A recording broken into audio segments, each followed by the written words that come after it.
तो फ्रेंड्स, हम लोग फिर से एक नया वीडियो लेके आए हैं। और जैसा कि लास्ट वीडियो में हमने बोला था कि हम लोग वीकली बेसिस पे कुछ करंट अफेयर्स कवर करेंगे, और करंट अफेयर्स कवर करने का जो हमारा तरीका होगा वो MCQs के थ्रू होगा।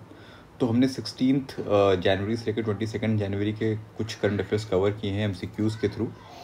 तो वो वीडियो आ चुका है, उसी सीरीज़ में ये सेकंड वीडियो है। अब हम लोग उसी सेम वीक के कुछ और करंट अफेयर्स कवर करेंगे MCQs के थ्रू। तो 5 करंट अफेयर्स मेनली हम कवर करेंगे, 5 MCQs लेके आएंगे आपके सामने, ठीक है। तो इसमें एक बार फिर से हमारा पैटर्न वही रहेगा कि क्वेश्चन आएगा आपके सामने और आपको 30 सेकेंड 40 सेकेंड का टाइम दिया जाएगा, फिर हम उसका आंसर देंगे और उसको एक्सप्लेनेशन भी बताएंगे आपको कैसे हुए। तो चलिए हम लोग शुरू करते हैं। Welcome to our channel Wisdom and let's get started. तो इस शुरू करने से पहले हम बता देते हैं कि इस वीडियो में हम लोग कौन कौन से टॉपिक डिस्कस करेंगे मेनली, ठीक है। तो हम लोग 5 टॉपिक को देखेंगे इसमें। मेटाबॉलिक सिंड्रोम पहला रहेगा, फिर दूसरा रहेगा electronically transmitted postal ballot system, तीसरा रहेगा एक्सोप्लैनेट, फिर अपॉइंटमेंट्स ऑफ हाई कोर्ट जजेस, ठीक है, फिर ह्यूमन पैपिलोमा वायरस। ये 5 रहेंगे हमारे टॉपिक जो हम लोग कवर करेंगे। तो चलिए शुरू करते हैं। पहला क्वेश्चन ये रहा। क्वेश्चन ये पूछ रहा है, if the person has metabolic syndrome then he is affected by which of the following conditions. First, high blood pressure, second high blood sugar levels, third high blood triglycerides, fourth high STL cholesterol, ठीक। तो आपको सही answer बताना है। Select the correct answer using the codes below. A 1 and 4 only, B 2 and 3 only, C 1 2 and 3 only, D 1 2 3 4 only।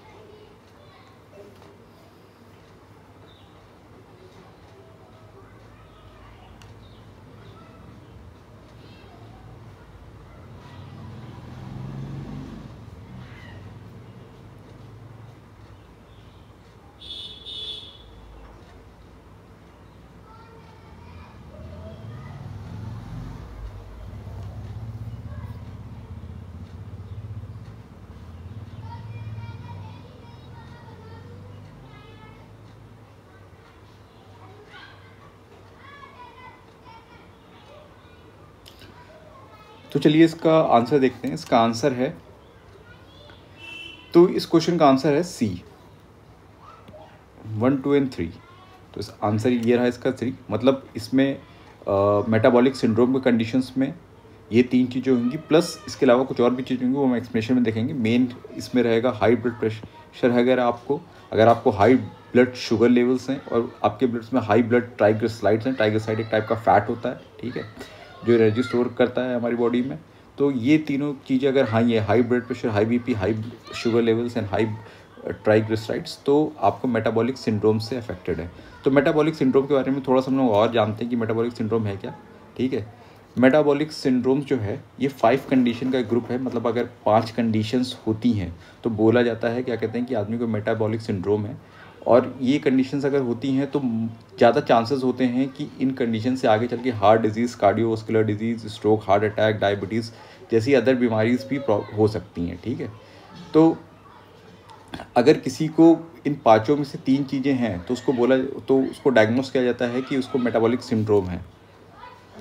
तो क्या क्या हैं इसमें? High blood glucose sugar levels, जो हमने देखा, जो हमारे क्वेश्चन में भी था। सेकंड है इसमें लो लेवल्स ऑफ HDL, मतलब गुड कोलेस्ट्रॉल। तो हमारे ऑप्शन में क्या था कि हाई SDL हमने डाला था, तो हाई SDL नहीं होगा। हाँ, अगर आपके ब्लड्स में लो लेवल ऑफ SDL है, low level of good cholesterol है, तो आपको मेटाबॉलिक सिंड्रोम हो सकता है, ठीक है। तीसरा है इसमें हाई लेवल ऑफ ट्राइग्लिसराइड्स। चौथा है लार्ज वेस्ट सरकमफ्रेंस, या फिर अगर आप बॉडी, आपका एप्पल शेप की बॉडी है देखने में, ठीक है, मतलब जिनका पेट फूला रहता है तो उनके लिए है ये हाई वेस्ट सरकमफ्रेंस। फिर 5वां है इसमें हाई ब्लड प्रेशर, ठीक है। तो ये 5 कंडीशन है। अगर इनमें से 5 में से कोई 3 भी डायग्नोज हो गई आपके अंदर, तो फिर आप मेटाबॉलिक सिंड्रोम से डायग्नोज हो जाएगा। इसका मतलब आपको मेटाबॉलिक सिंड्रोम है और आपके चांसेस हैं कि आप heart disease, cardiovascular disease, stroke वगैरह को आगे फ्यूचर में चल के डेवलप हो सकता है, या इस तरह की प्रॉब्लम्स क्रिएट हो सकती हैं हेल्थ के लिए, ठीक है। तो ये मेटाबॉलिक सिंड्रोम का एक्सप्लेनेशन रहा, ठीक है। वैसे तो अगर इसमें देखा जाए तो इसमें से कोई एक भी कंडीशन अपने आप उठा लिए तो वो भी कार्डियोवास्कुलर डिजीज़ या हार्ट डिजीज़ की तरफ पॉइंट आउट कर देगी अपने ऊपर, ठीक है। लेकिन अगर 3 होती हैं, मतलब डॉक्टर्स ने और ये चीज़ एक पैरामीटर बनाया है कि इनमें से 3 चीज़ें हैं तो आपके हार्ट डिजीज़, कार्डियोवैस्कुलर डिजीज़ होने के चांसेस कहीं ज़्यादा होते हैं, ठीक है। तो जैसे फॉर एग्जांपल अगर आप देख सकते हैं कि अगर आप बीपी ज़्यादा है आपका, तो कार्डियोवैस्कुलर डिजीज़ होने के चांसेस तो होते हैं, हार्ट डिजीज़ या स्ट्रोक होने के चांसेस तो होते हैं, लेकिन अगर साथ साथ आपका हाई ब्लड प्रेशर भी हो गया है, ठीक है, तो ये चांसेस और कहीं ज़्यादा बढ़ जाएंगे, ठीक है। मतलब कार्डियोवैस्कुलर डिजीज़ के chances for developing cardiovascular disease is going to be much higher, ठीक है। तो ये मेटाबॉलिक सिंड्रोम के बारे में हमने पढ़ा, ठीक है। और कोलेस्ट्रॉल क्या होता है थोड़ा सा ब्रीफ जान लेते हैं कोलेस्ट्रॉल के बारे में कि कोलेस्ट्रॉल क्या होता है, ठीक है। कोलेस्ट्रॉल एक वैक्सीन सब्सटेंस होता है जो हमारी बॉडी प्रोड्यूस करती है और जो सेल्स को बनाने के लिए, कुछ हार्मोन्स को बनाने में, विटामिन को बनाने के लिए काम आता है, ठीक है। तो और ये लगातार हमारी बॉडी में सिक्रीट होते रहते हैं, मतलब कि सेल्स से टू एंड फ्रो, मतलब सेल्स से निकल के बाहर ब्लड में भी आते हैं और ब्लड से निकल के बाहर फिर सेल्स में भी जाते हैं डिस्ट्रॉय होने के लिए। 2 टाइप के लिपोप्रोटीन का मतलब होता है प्रोटीन प्लस फैट से मिलकर बना हुआ मॉलिक्यूल होता है। तो 2 टाइप के लिपोप्रोटीन इनको कैरी करते हैं, ठीक है। एक लो डेंसिटी लिपोप्रोटीन होता है LDL, जिसको हम लोग बैड कोलेस्ट्रॉल बोलते हैं, ठीक है। दूसरा होता है हाई डेंसिटी लिपोप्रोटीन और HDL कोलेस्ट्रॉल, जिसको हम लोग गुड कोलेस्ट्रॉल बोलते हैं। अगर आपकी बॉडी में हाई अमाउंट ऑफ LDL है तो मतलब कार्डियोवैस्कुलर चांसेस ज़्यादा है, कार्डियोवैस्कुलर डिजीज़ के चांसेस ज़्यादा हैं, ठीक है। तो फैटी सब्सटेंस बिल्ड होंगे आर्टरीज में, स्ट्रोक, हार्ट अटैक के चांसेस हैं। जबकि HDL कोलेस्ट्रॉल जो गुड कोलेस्ट्रॉल होता है वो गुड होता है। अगर आप वो बॉडी में ज़्यादा अमाउंट में है तो इसका मतलब हार्ट डिजीज़ के चांसेस कम होंगे, ठीक है। तो चलिए आगे मूव करते हैं। ये क्वेश्चन हमने 19 जनवरी की द हिंदू से बनाया था। यहाँ पे जो डेटा पॉइंट करके एक आर्टिकल निकलता है ओपेड वाली पेज में, वहाँ पे इसके बारे में बात की थी, तो वहाँ से हमने ये क्वेश्चन उठाया है। मेटाबॉलिक सिंड्रोम के बारे में यहाँ पे डिस्कस किया गया है, इन्होंने बताया, तो हमने ये क्वेश्चन वहीं से बनाया है 19 जनवरी के हिंदू से। तो अगला क्वेश्चन पे चलते हम लोग। अगला क्वेश्चन ये रहा, in the context of electronically transmitted postal ballot system which of the following statements are correct? Its legal basis is in the Election Commission of India Act 1991. It is developed for the service voters. Persons under the preventive detention can also vote through this method. Select the correct answer using the code below. A है आपका 2 only, B 2 and 3 only, C 1 and 2 only, and D 1 2 3. तो चलिए फिर इसमें आपको 30 second का around time दिया जाता है, फिर हम डिस्कस करेंगे इसके बारे में।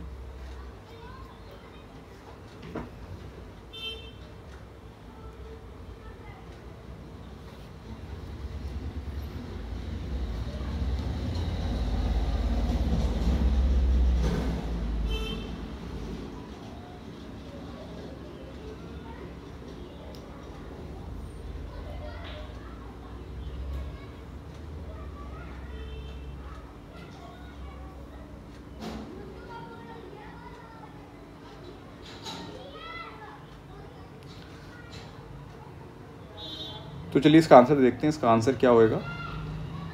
इसका आंसर है B 2 and 3, ठीक है। पहला स्टेटमेंट गलत है।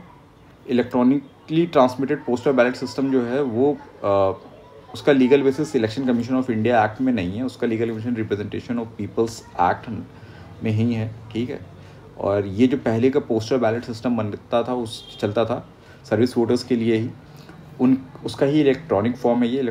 उसको थोड़ा इलेक्ट्रॉनिकली इसको ऑपरेट किया जाता है, electronically transmitted postal ballot system बना दिया गया है इसको, ठीक है। तो पहला स्टेटमेंट गलत है। ये इसका जो लीगल बेसिस है, जो इसका अब लीगल अथॉरिटी जो डिराइव करता है वो रिप्रेजेंटेशन ऑफ पीपल एक्ट से डिराइव करता है, ठीक है।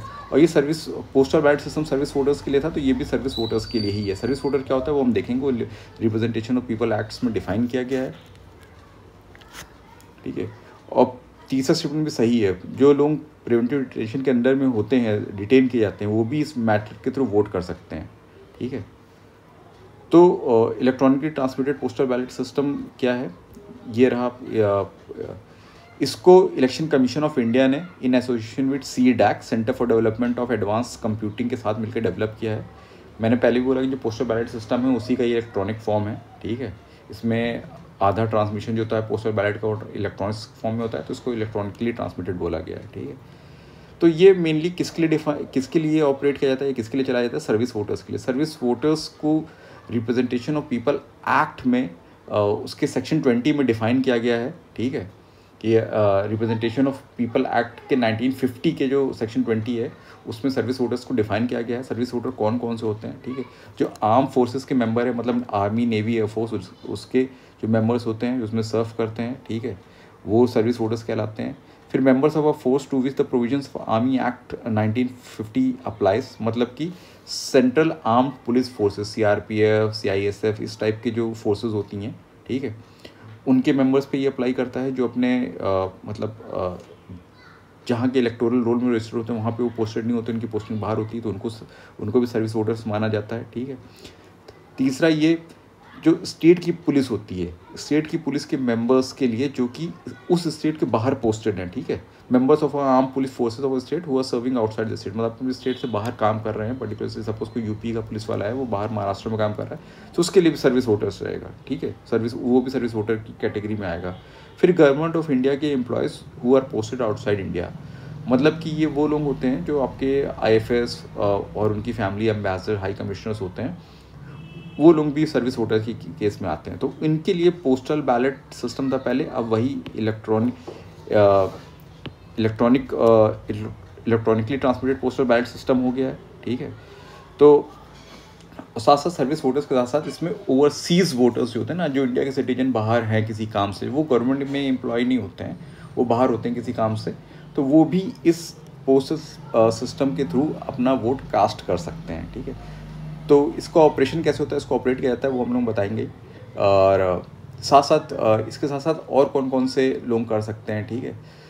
सर्विस वोटर जो कि ये इस टाइप के सर्विस वोटर जो कि प्रॉक्सी वोटिंग के थ्रू वोट करते हैं, क्योंकि सर्विस वोटर्स को दो ऑप्शन दिए जाते हैं वोट करने के, एक तो पोस्टल बैलेट सिस्टम के थ्रू और दूसरा प्रॉक्सी वोटिंग के थ्रू, मतलब उनके दौरान नॉमिनेटेड कोई और प्रॉक्सी उनका जाके जहाँ पे उनका सर्विस वोटर लिस्ट में नाम है वहाँ पे आके वो वोटिंग करेगा, ठीक है। तो उनको हम लोग क्लासिफाइड सर्विस वोटर्स बोलते हैं, उनके लिए उनको हटा दिया था इस लिस्ट से, उनके लिए electronically transmit postal ballot system नहीं होता है, ठीक है।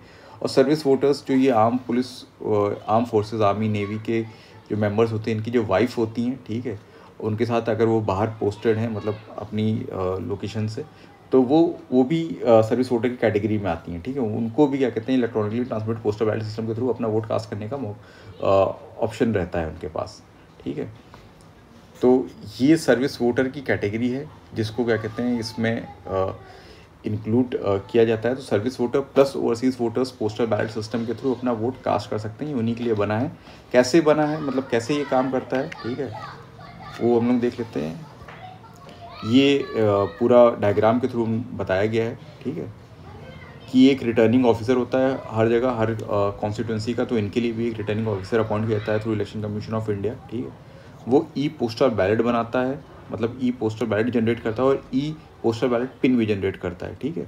तो जो ई पोस्टल बैलेट होता है वो जो यूनिट ऑफिसर होते हैं, सपोज जो कमांडिंग ऑफिसर्स होंगे आर्मी बटालियन के या उनके, तो वो उनको यूनिट ऑफिसर्स की तरह अपॉइंट किया जाता है, तो उनके पास ई पोस्टल बैलेट जाता है, ठीक है।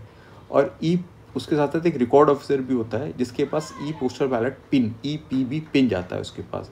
तो जो वोटर होगा, सर्विस वोटर, वो अपना ई पोस्टल बैलेट यूनिट ऑफिसर से लेगा, वो इसको इलेक्ट्रॉनिकली या बाय हैंड ट्रांसफ़र कर सकता है, इनको दे सकता है। और जो पोस्टल बैलेट पिन है, EPB पिन है, वो रिकॉर्ड ऑफिसर इनको प्रोवाइड कराएगा, ठीक है। तो ये पोस्टल बैलेट तभी खुलेगा जब ये EBP पिन उनके पास होगा, तो ये मतलब डुअल सिक्योर्ड सिस्टम है, ठीक है। तो ये जब ये EPB पिन आ जाएगा तो ये पोस्टल बैलेट खुलेगा, फिर ये अपना वोट कास्ट कर सकते हैं, ठीक है। अब एक बार कास्ट करने के बाद ये रिटर्निंग ऑफिसर को अपना जो बैलेट है वो पोस्ट के थ्रू भेजेंगे, ठीक है। अगर सपोज इंडिया के अंदर ही कहीं अपने तो पोस्ट के थ्रू, और क्या कहते हैं अगर इंडिया के बाहर हैं तो वो जो कंसर्न एम्बेसी या कंसर्न हाई कमीशन होगा वो भेजेगा, ठीक है। फिर इसके अपने पोस्टल जो अपना वोट कास्ट किया हुआ पोस्टल बैलेट है, प्लस उसके साथ साथ उनको कुछ और फॉर्म भी डिक्लेयर करके भेजने होते हैं।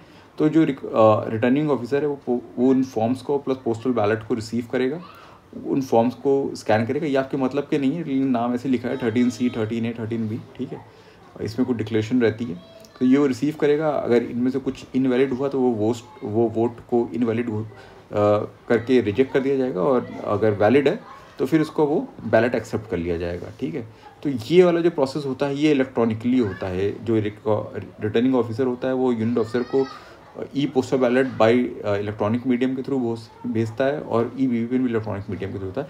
अब जो बाकी का रिटर्न प्रोसेस होता है, एक बार सर्विस वोटर अपना वोट कास्ट कर ले तो जो रिटर्न जो अपना बैलेट पेपर है वो बाई पोस्ट रिटर्निंग ऑफिसर को थ्रू भेजता है। तो ये पूरा प्रोसीजर रहा इसका, कैसे ही काम करता है, ठीक है। और इस क्वेश्चन में तीसरा स्टेटमेंट था, person under the preventive detention can also vote through this method. हाँ, तो उनके लिए भी है ये। सर्विस वोटर, ओवरसीज वोटर्स के अलावा जो प्रिवेंटिव डिटेंशन के अंदर लोग होते हैं वो भी इसी ही मेथड के थ्रू ही वोट कर सकते हैं। उनको अपने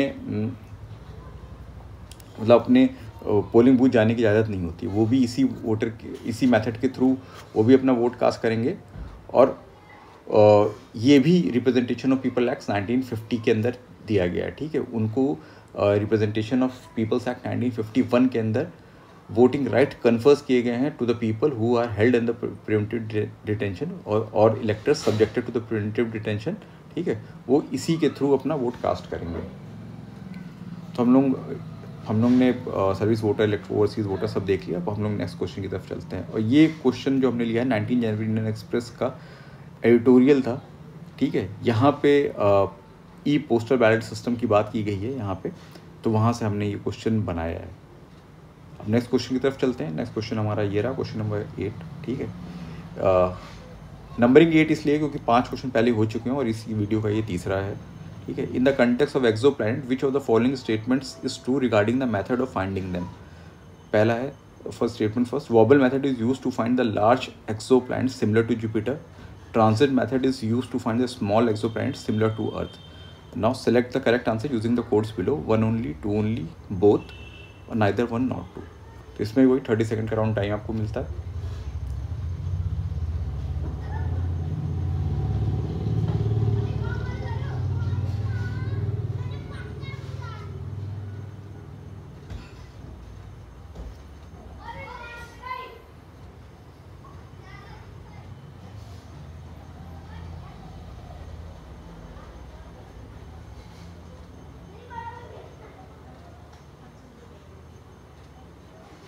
तो चलिए हम लोग देखते हैं इसका आंसर क्या होएगा, ठीक है। इसका आंसर है सी, ठीक है। दोनों ही क्वेश्चन सही हैं, आंसर सी रहा इसका। और एक्सप्लेनेशन क्या होएगा, ठीक है। पहले तो मेथड जानने से पहले कि what is the method of finding exoplanet, हम लोग जान लेते हैं एक्सोप्लैनेट किसको बोलते हैं, ठीक है। एक्सोप्लैनेट्स वो प्लैनेट्स होते हैं जो कि हमारे सोलर सिस्टम के बाहर होते हैं और किसी दूसरे स्टार के अराउंड वो ऑर्बिट कर रहे होते हैं, रिवॉल्व कर रहे होते हैं। तो उस तरह के प्लैनेट्स को हम लोग एक्सोप्लैनेट्स बोलते हैं, ठीक है। और इस तरह के एक्सोप्लैनेट्स जो स्टार्स होते हैं वो बाय इटसेल्फ बहुत दूर होते हैं, ठीक है। वो मतलब कई हज़ार लाइट ईयर्स में होते हैं, तो इनका डिस्टेंस होता है हमारे सोलर सिस्टम से। तो उनके इर्द गिर्द जो एक्सोप्लैनेट होंगे उनको फाइंड करना, उनको डिटेक्ट करना काफ़ी डिफ़िकल्ट होता है, मतलब even bye most advanced type of telescope, ठीक है। आप डायरेक्टली उनको नहीं देख सकते हैं इवन थ्रू टेलीस्कोप्स, ठीक है। क्यों नहीं देख सकते, उसका रीज़न सबसे बड़ा ये है कि वो जिन स्टार्स के चारों तरफ ऑर्बिट करते हैं उनकी वो चमक से, उनकी ब्राइटनेस, उनकी ग्लेयर से वो छुपे रहते हैं, ठीक है।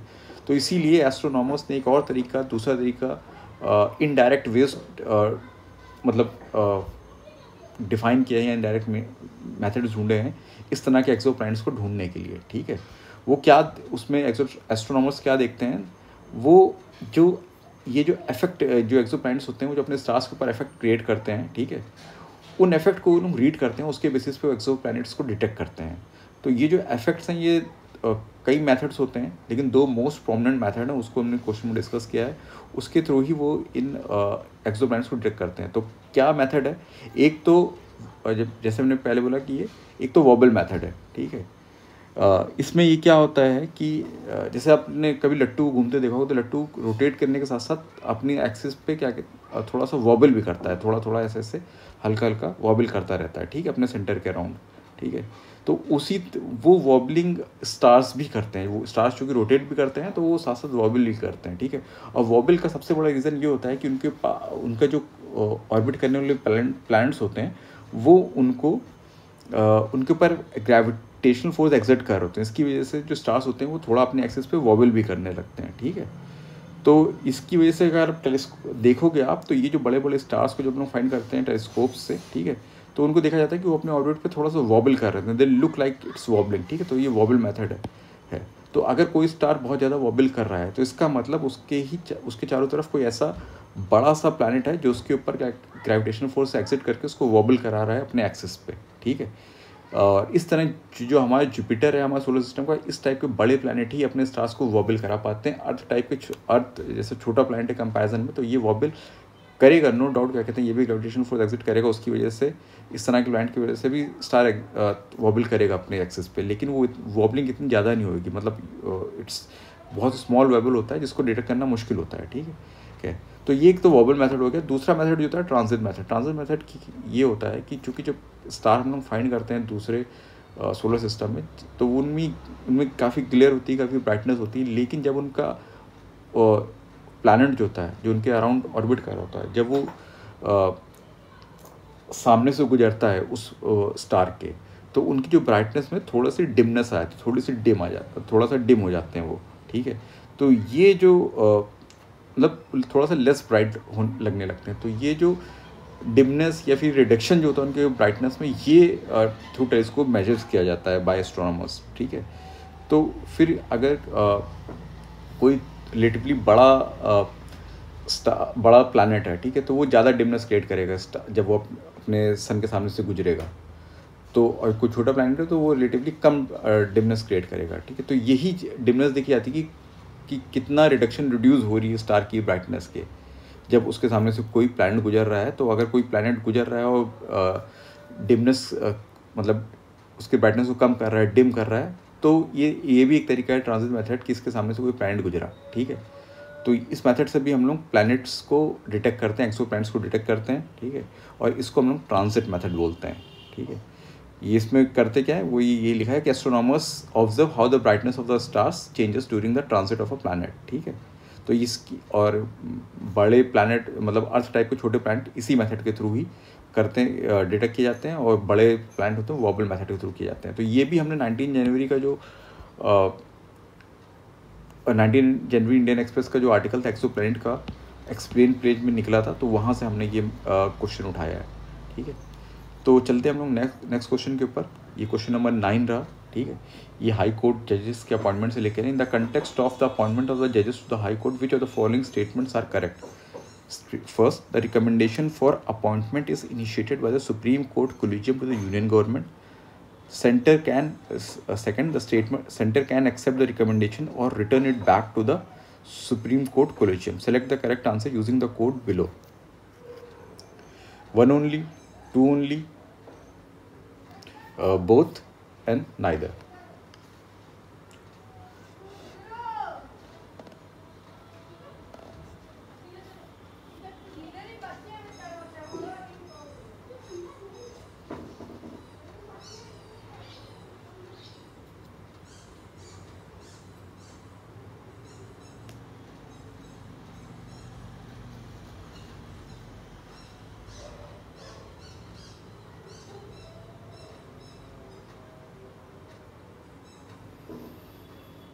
तो चलिए इसका आंसर हम लोग देखते हैं क्या होगा इसका आंसर। इसका आंसर है बी, ये रहा बी। इसका मतलब पहले स्टेटमेंट गलत है। जो रिकमेंडेशन होती है for appointment to the high court जज, वो सुप्रीम कोर्ट का कोलिजियम इनिशिएट नहीं करता है, ठीक है। उसको हाई कोर्ट का ही कोलिजियम इनिशिएट करता है। और ये मेथड जो है ये memorandum of procedure for the appointment of जजेस टू द हाई कोर्ट में दिया हुआ है, ठीक है। जैसे सुप्रीम कोर्ट का के लिए एक प्रोसीजर बना है, वैसे हाई कोर्ट के लिए प्रोसीजर बना है। वो प्रोसीजर क्या है डिटेल में हम लोग देखेंगे। हाँ, ये पहला स्टेटमेंट गलत है, सेकंड स्टेटमेंट सही है, ठीक है। सेंटर जो है वो सुप्रीम कोर्ट का जो ये रिकमेंडेशन होता है उसको सुप्रीम कोर्ट एक्सेप्ट भी कर सकता है और सुप्रीम कोर्ट के कोलिजियम को वापस भी भेज सकता है। हालांकि सुप्रीम कोर्ट का कोलिजियम इनिशिएट नहीं करता है इस प्रोसेस को, इसको हाई कोर्ट का कोलिजियम इनिशिएट करता है। लेकिन जब सेंटर रिटर्न करता है तो वो सुप्रीम कोर्ट के कोलिजियम को रिटर्न करता है। वो कैसे रिटर्न करता है, ये क्या प्रोसीजर है, ये हम लोग देख लेते हैं, ठीक है। तो according to the memorandum of procedure for the appointment of जजेस टू द हाई कोर्ट एक प्रोसीजर बना है। उसमें पहला स्टेप ये होगा कि जब कोई वैकेंसी होने वाली है, मतलब कोई जज रिटायर होकर कोई वैकेंसी क्रिएट होने वाली है हाई कोर्ट में, तब कंसर्न हाई कोर्ट का चीफ जस्टिस होता है इस प्रोसेस को इनिशिएट करेगा विद हिज कोलिजियम। मतलब उसमें दो अपने सीनियर मोस्ट जजेस का डिस्कस करके इस पूरे प्रोसीजर को इनिशिएट करेगा और एक नाम रिकमेंड करेगा to the CM of that state, मतलब उस स्टेट का जो चीफ मिनिस्टर उसको नाम रिकमेंड करेगा। सीएम क्या करेगा, सीएम और अपने काउंसिल मिनिस्टर के बाद, सीएम अपने काउंसिल मिनिस्टर में डिस्कस करने के बाद इस नाम को फॉरवर्ड कर देगा टू द गवर्नर, ठीक है। गवर्नर जो है इस पूरे नाम की रिकमेंडेशन जो है वो फाइनली यूनियन मिनिस्टर को ट्रांसमिट करेगा, यूनियन मिनिस्टर को ट्रांसफर कर देगा। यूनियन मिनिस्टर क्या करता है, यूनियन मिनिस्टर जो है उस नाम को कंसिडर करता है in the light of reports made available to him. तो मतलब उस जज के बारे में या उस पर्सन के बारे में आईबी, रॉ या अदर डिपार्टमेंट्स गवर्नमेंट के होते हैं वो रिपोर्ट प्रेजेंट करते हैं। यूनियन लॉ मिनिस्टर उन रिपोर्ट को देख के अपना मन बनाता है कि whether person is suitable for the post of to be appointed as the जज ऑफ हाई कोर्ट और नॉट। फिर ये पूरा का पूरा मटेरियल, पूरे के पूरे रिपोर्ट्स जो होते हैं वो चीफ जस्टिस ऑफ इंडिया को ट्रांसमिट किया जाता है, ठीक है। चीफ जस्टिस ऑफ इंडिया जो होता है वो अपने दो सीनियर मोस्ट जजेस जो होते हैं सुप्रीम कोर्ट के, उनके साथ कोलिजियम में इसको डिस्कस करता है और अपना ओपिनियन फॉर्म करता है, ठीक है, कि वेदर जो पर्सन के रिकमेंडेशन के लिए आई है उसके लिए अपना ओपिनियन फॉर्म करता है कि सूटेबल है कि नहीं है, ठीक है। तो इसमें चीफ जस्टिस और अपना जो दो सीनियर मोस्ट जजेस है कोलिजियम है, उसके साथ साथ कुछ और लोगों से भी चीफ जस्टिस कंसल्ट करता है। सबसे पहले तो उस कंसर्न हाई कोर्ट का जज चीफ जस्टिस और वो जो अदर हाई कोर्ट के जो अदर सीनियर मोस्ट जजेस होंगे, जो कोलिजियम होगा, उससे सुप्रीम सीजीआई इंडिया के जो सीजीआई होते हैं चीफ जस्टिस ऑफ इंडिया, उनके साथ डिस्कस करेंगे, ठीक है। इसके साथ साथ उस नाम के बारे में, इसके साथ साथ सुप्रीम कोर्ट के वो जजेस जो कि उस कंसर्न हाई कोर्ट के अंदर काम करके आए हों या फिर दे आर वेल अवेयर या well conversant with the affairs of that high court, मतलब उसमें ऑब्वियसली उसमें काम ही करके आए होंगे, उसमें एज अ जज रह के आए होंगे, तो उनके साथ भी सुप्रीम कोर्ट के कुछ ऐसे जजेस होते ही हैं, ठीक है। तो उनके साथ भी क्या कहते हैं chief justice of India consult करेगा उस नाम के बारे में। एक बार चीफ जस्टिस कंसल्ट करके अपना मन बना लेंगे, ठीक है, तो फिर वो विद इन 4 वीक्स क्या कहते हैं उस नाम की रिकमेंडेशन को यूनियन लॉ मिनिस्टर के पास वापस भेज देंगे। फिर यूनियन लॉ मिनिस्टर जो होते हैं वो फॉरवर्ड करते हैं पीएम को, पीएम इंटर्न जो है प्रेसिडेंट को एडवाइस करते हैं कि कंसर्न पर्सन को अपॉइंट किया जाए ऐसा हाई कोर्ट जज, ठीक है। तो इस पूरे प्रोसेस में क्या होता है कि जो प्राइम मिनिस्टर और लॉ मिनिस्टर वाला जो स्टेप है, ठीक है, यहाँ पे अगर वो चाहें, मतलब ये रिपोर्ट्स हैं, अगर वो चाहें तो वो उस नाम की रिकमेंडेशन को वापस भेज सकते हैं टू द इस स्टेज सुप्रीम कोर्ट के कोलिजियम के पास, ठीक है। वो वापस हाई कोर्ट कोलिजियम के पास नहीं जाएगी, सुप्रीम कोर्ट कोलिजियम के पास जाएगी कि आप इस नाम को फिर से रिकमेंड कीजिए क्योंकि हमने ये फाइंडिंग्स देखी हैं इसके बारे में, ठीक है। तो ये यहाँ पे ये पूरा इस स्टेप से ये पूरा प्रोसेस वापस इस तरफ जा सकता है, सुप्रीम कोर्ट कोलिजियम को वापस सेंड बैक की जा सकती हैं उस नाम की रिकमेंडेशंस, ठीक है। और फिर क्या होएगा, फिर सुप्रीम कोर्ट अगर परसिस्ट करता है कि सेम पर्सन को ही अपॉइंट किया जाए तो सुप्रीम कोर्ट फिर से क्या कहते हैं उस नाम को वापस भेजा जाएगा और फिर सेंटर उसको अपॉइंट करेगा ही करेगा, ठीक है। फिर सेंटर ऑब्लाइज हो जाएगा to appoint that person as a high court जज, ठीक है। तो इशू ये, मतलब ये तो पूरा प्रोसीजर है जो हम लोगों ने देख लिया। इशू ये हुआ था कि ये एक तो यहाँ पे इस स्टेज पे जो सेंटर है वो नाम को रख के बैठ जाते हैं या फिर क्या कहते हैं वापस नहीं भेजते हैं, ठीक है। वो कंसिडर ही नहीं करते हैं वापस, मतलब रिकमेंड भी नहीं करते हैं और रिटर्न बैक भी नहीं करते हैं, ठीक है। प्रेसिडेंट को ना तो रिकमेंड करेंगे ना वो सुप्रीम कोर्ट कोलिजियम को वापस रिकमेंड बैक करेंगे, जिसकी वजह से हाई कोर्ट में वैकेंसीज प्रोड्यूस हो जाती हैं, ठीक है। या फिर क्या होता है वो किसी नाम को वापस भी रिटर्न कर देते हैं और ये रिसेंट टाइम्स में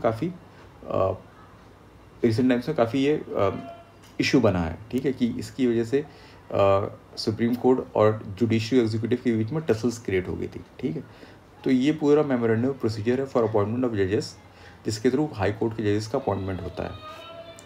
और ये क्वेश्चन लिया गया था 19 जनवरी 2022 के इंडियन एक्सप्रेस के एक्सप्लेन पेज से। यहाँ पे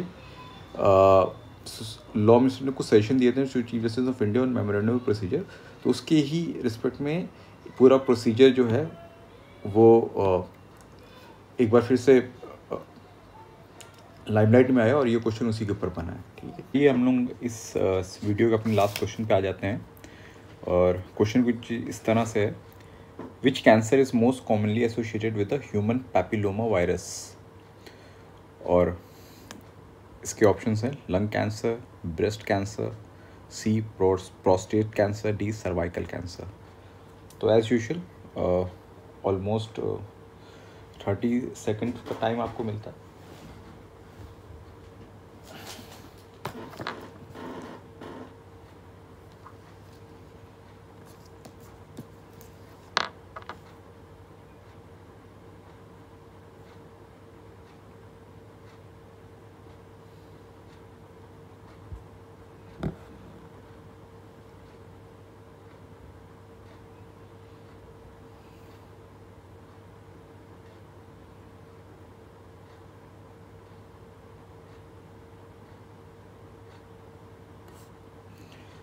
तो चलिए हम इसका आंसर देखते हैं। इसका आंसर है डी, सर्वाइकल कैंसर।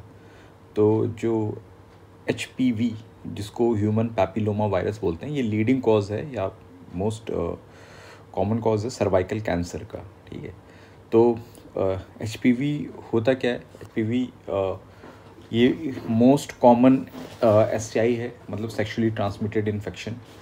तो इस वायरस से काफ़ी हेल्थ प्रॉब्लम्स हो सकती हैं, mainly genital, male and female के जेनिटल वॉर्ड्स हो सकते हैं, जेनिटल एरिया पे मतलब वॉर्ड्स टाइप के, जो दाग, बेनिशान दाग टाइप के, या सीरियस केस में कैंसर भी कॉज कर सकता है, सर्वाइकल कैंसर कॉज कर सकता है ये। तो ये मेनली अगर किसी को ऑलरेडी वायरस है, किसी को ऑलरेडी ये वायरस है, कोई ऑलरेडी वायरस से इन्फेक्टेड है, तो उसके साथ सेक्स करने पे ये वायरस स्प्रेड कर जाता है। ठीक है, तो ये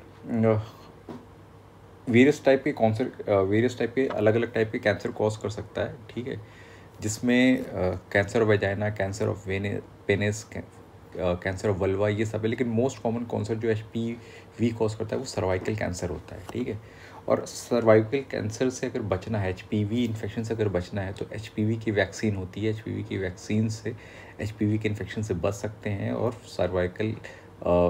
सर्वाइकल कैंसर से को प्रिवेंट कर सकते हैं। तो ये एक्सप्लेनेशन है इसका। ठीक है, तो सर्वाइकल कैंसर मेनली ये वो कैंसर होता है जो कि सर्विक्स के सेल्स में होता है। ठीक है, और सर्विक्स कौन सा पार्ट होता है? सर्विक्स फीमेल बॉडी का यूट्रस का लोअर पार्ट होता है, जो कि कनेक्ट करता है टू द वेजाइना।